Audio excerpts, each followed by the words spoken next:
Boa tarde, meus queridos, tudo bem com vocês? Espero que esteja tudo bem. Hoje iremos continuar o assunto da aula anterior, ilustrações científicas. Vocês se lembram que algumas colegas pesquisaram na internet alguns desenhos científicos de pássaros, entre outros animais? Vimos também sobre o artista Mark Dion, que criou verdadeiras obras de arte. Observe alguns exemplos. Vimos que as ilustrações científicas são usadas para retratar com fidelidade as características de um objeto de estudo, apresentando o máximo de detalhes possível. Retratar com fidelidade é desenhar ou pintar o mais parecido possível com o animal ou o objeto que se observa.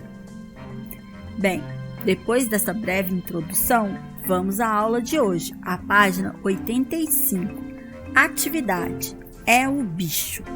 Escolha o animal e busque uma referência visual dele. Pode ser uma fotografia obtida de um livro ou uma revista, ou uma imagem pesquisada na internet. Observe atentamente o animal escolhido e tente criar uma ilustração científica dele. Para isso, procure reproduzir as características do animal da forma mais fiel e objetiva possível. Pinte o desenho de modo que achar mais interessante. Por fim, indique as características do animal desenhado, como o nome, a cor, o tamanho, a espécie, etc. Mas aguarde este momento agora entre a nossa aula online e vamos fazer isto juntinho. Bem, agora nós vamos para a segunda parte do nosso vídeo, para a aula do dia 18/9, sexta-feira, página 87. Linha do tempo. Arte e ciência.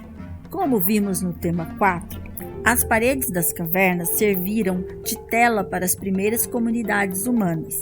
Por meio de desenhos, essa população expressava sua cultura e seu modo de viver, os animais e a vegetação ao seu redor.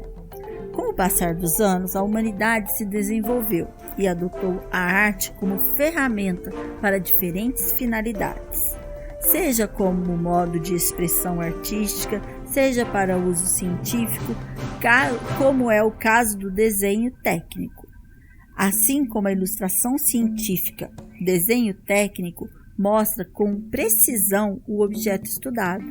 Alguns desenhistas dessa área escolhem um ramo da ciência para estudar e se dedicam a compor ilustrações realistas e com rigor técnico, de acordo com os conhecimentos científicos. Foi na época do Renascimento que as ilustrações científicas ganharam bastante reconhecimento. Observe nesta página um exemplo desse tipo de trabalho, feito pelo pintor e desenhista francês Jean Théodore, 1796-1855. São cromolitografias de pássaros brasileiros, feitas com base em ilustrações do artista. Cromolitografias é o método de impressão de gravuras coloridas com matrizes em pedra, na qual cada matriz é usada para imprimir uma das cores que compõem a imagem. Atualmente, a fotografia e a microscopia também têm uma função muito importante na produção de imagens para a ciência. Para quem não sabe, microscopia é um conjunto de técnicas de investigação científica que utiliza os diferentes tipos de microscópio já desenvolvidos. Olha só a linha do tempo. Pré-história, pinturas rupestres. Renascimento, século XVI e XVII, valorização das ilustrações científicas. Do século XIX até a atualidade, no século XXI, as fotografias científicas têm ganhado cada vez mais espaço.